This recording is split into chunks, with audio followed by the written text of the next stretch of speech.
Undang-undang yang baik dan anggaran belanja negara yang besar tidak akan bermakna tanpa adanya pengawasan ketat.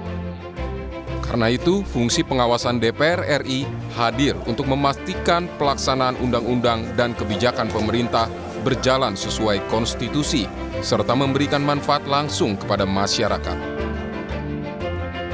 Pada tahun sidang 2025-2026, fungsi pengawasan menjadi porsi terbesar kerja DPR RI dengan total 736 rapat. Pengawasan DPR menyasar berbagai sektor krusial seperti perbaikan kualitas pelayanan haji dan umroh, kesiapan infrastruktur mudik, pengawasan, penegakan hukum dan perlindungan HAM, hingga perbaikan tata kelola program prioritas pemerintah. Hal ini juga dilakukan melalui panja-panja pengawasan dan tim kunjungan kerja spesifik di berbagai pelosok Nusantara untuk memastikan tidak ada sumbatan dalam implementasi kebijakan pemerintah di lapangan.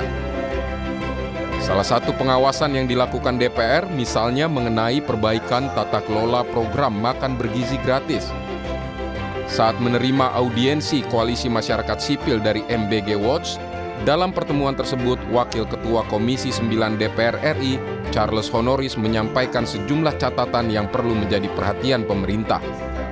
Mulai dari tata kelola anggaran, ketepatan sasaran penerima manfaat, hingga keterbukaan informasi mengenai Satuan Pelayanan Pemenuhan Gizi atau SPPG. Berbagai masukan masyarakat bakal menjadi masukan bagi DPR RI untuk evaluasi agar program MBG lebih efektif, akuntabel, dan tepat sasaran. Evaluasi terhadap program MBG, dan kami juga sudah menyampaikan kepada BGN bahwa harus ada evaluasi total, ya, redesign ulang dari program ini, karena dampak dari program ini apabila dilanjutkan dengan boros seperti sekarang, dampaknya tidak hanya terkait dengan pemborosan uang negara, tetapi dampaknya bisa merambat ke sektor-sektor lainnya. Pengawasan DPR juga dilakukan secara terstruktur melalui mekanisme pemantauan dan evaluasi undang-undang yang telah berlaku. Melalui pendekatan evidence-based, DPR mengevaluasi apakah suatu undang-undang efektif menyelesaikan masalah di masyarakat atau memerlukan penyempurnaan demi responsivitas hukum. Hal ini misalnya tergambar dari proses revisi Undang-Undang Kepolisian Republik Indonesia. Komisi 3 DPR yang membidangi penegakan hukum HAM dan keamanan terus mengkaji pola sinergi pengawasan internal dan eksternal agar penanganan keluhan masyarakat lebih efektif.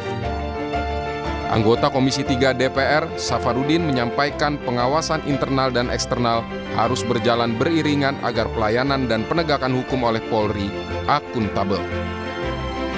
Nah, kita harapkan pengawas internal ini betul-betul juga berfungsi maksimal sehingga tidak ada lagi keluhan-keluhan dari masyarakat yang tidak tertampung.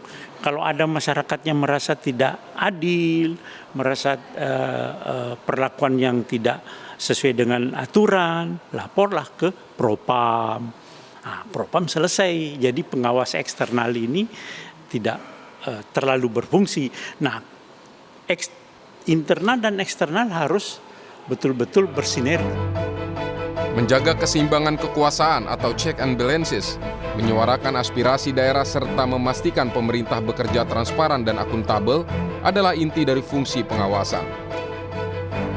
DPR RI terus berdiri sebagai benteng pengawasan demi terciptanya tata kelola pemerintahan yang bersih dan berorientasi pada kepentingan rakyat. Tim Liputan Kompas TV.